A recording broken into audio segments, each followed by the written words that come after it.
Okay, welcome to Worksheet 20. Talking about imperatives today. These are your direct commands. So you look someone in the face and you tell them to do something. Okay? So we have two forms for each one. We have what are the singular commands and the plural commands. These are present imperatives. We'll look at future imperatives very, very briefly next week. But basically, these are your command forms. Okay? So to make them, start from the second principal part, which is the infinitive. To make the singular command, you just chop off the RE. Right, so you take the to off of the infinitive, the TO, and you get lauda, responde, cane, audi, right? All the different conjugations. To make them plural, you add a TE, right? So laudate, respondete. Just be careful, as always. Third conjugation's gotta be weird. So that little e becomes ITE. So connite, legite, ponite, and so on and so forth. It's also going to work for third IO because we're just dealing with the second principal part. We're not messing with the first principal part. So this is one of those situations where third and third IO are going to be basically the same. Fourth conjugation, as you would expect, audi becomes audita. We have, of course, our four irregular command forms that we know and love. We practice all the time. Those being dik, duk, fak, fer. So these four verbs lose the vowel. Fere never had a vowel to begin with, but dik, duk, fak, fer, and then the plurals, pretty normal. Dikete, dukete, fakete, and then ferte. No vowel there because there's no vowel in the second principal part. So feta actually, it's not really irregular. It follows the rules, right? Chop off the RE to make the singular and add the TE to make it plural. But it's an irregular verb, so we throw it in there. So pretty straightforward on this worksheet. We are making the imperatives. We are translating the imperatives. It's looking like it might just be me today, so we are going to mow right through these. So scribere is the verb to write. So we have scribe, which is going to autocorrect me. That would be how you would say write. And to make that plural, it's scribita. Right? So because it's third conjugation, we use the ITE. And that would be like saying, right, y'all. You could also say, right, everyone, right, something like that. Something to show that you're talking to multiple people. Monstrare, first conjugation, to show. So we chop off the RE, monstra. That's me telling you, show something. These would not be complete sentences. There would be more words to them. So they sound a little awkward when they're just by themselves. You wouldn't just walk in a room and say, show, right? You would say, show me something, right? The money. To make it plural, we add the TE, monstrate, and that is show. Y'all, everyone, show off your favorite toy. I don't know. That's a timely reference for 8th graders, right? You guys play with toys? I don't know. Moere. So, come a long way. Moe. This would be how you would say move. It is, of course, pronounced moe, not move. To make it plural, moete, which is move, y'all. If I wanted to say move something, right, there'd be a direct object there too. If I were telling you to move, I might say like se moe, move your, or te moe here, move yourself. Ferire is to strike, so feri, that is telling somebody, strike! And to make that plural, ferita, which means strike, y'all! Everyone! Strike! Mito mittere, to send, so if you want to give the command, it is mitte, which means send. So mitte epistulam, send the letter.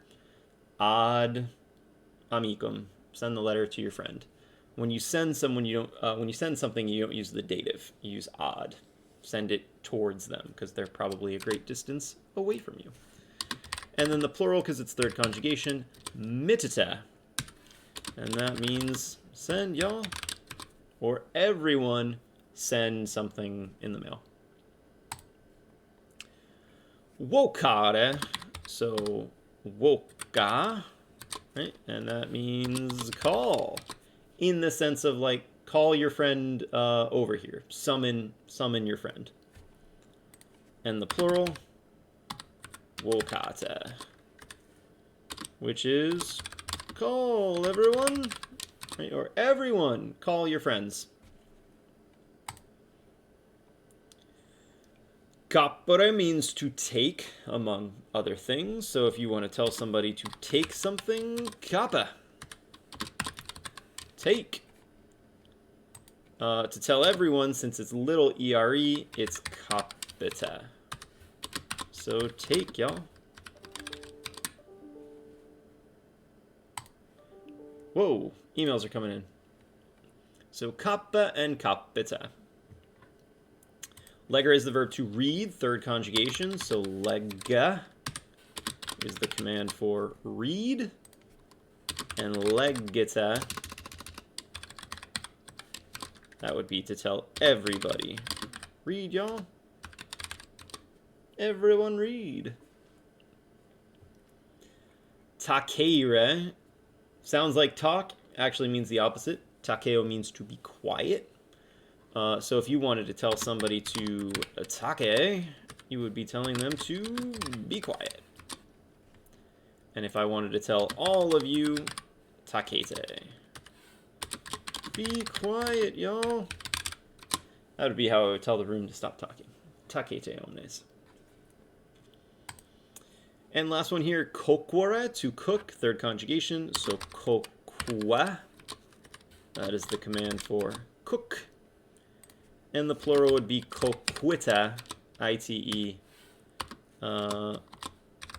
Cook, y'all. So the takeaway here is basically singular form, chop off the R-E. Plural form, add a T-E. Just watch out for third conjugation. Anytime you have a little e at the end here, it's going to become I-T-E in the plural. So just a little bit of a spelling change there. And they sound different too, right? Moete versus scribata. This is moe, this is scriba.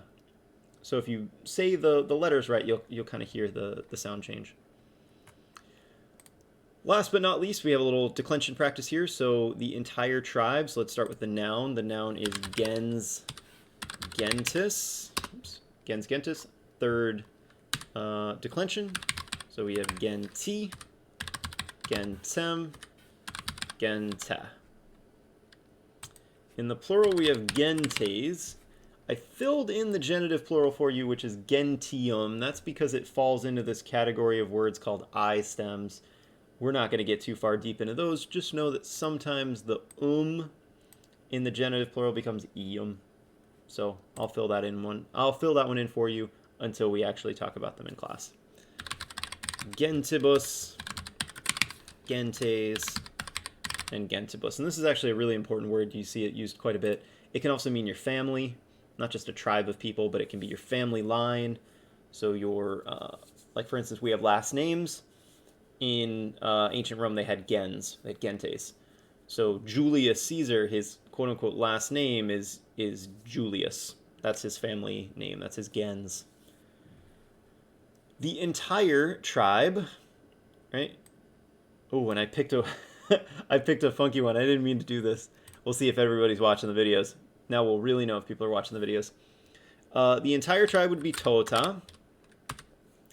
The genitive of tota is totius. And the dative is toti. This is a funky adjective that we haven't really talked about, these unus nauta words.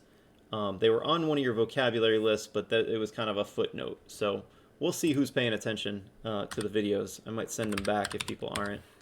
actually watching these. But the rest of the declension is pretty straightforward. So toe tie, toe tarum, toe tis, toe tas, and toe tis. So I threw a couple funky ones at you, right? I had the I stem here in gentium. I had an adjective with these funky forms, totius and toti. I didn't mean to be so tricky. I honestly didn't even think about it when I made the pair. But here we are. The other forms are first declension. Tota, totai, tota, and so on and so forth. All right, we have a quiz tomorrow, weather permitting, unless they shut down school. We'll see what happens, but I'll be in office hours today, 1:20 to 2:15, and tomorrow as well, if you have any questions about this stuff. All right, kiddos. Talk to you soon.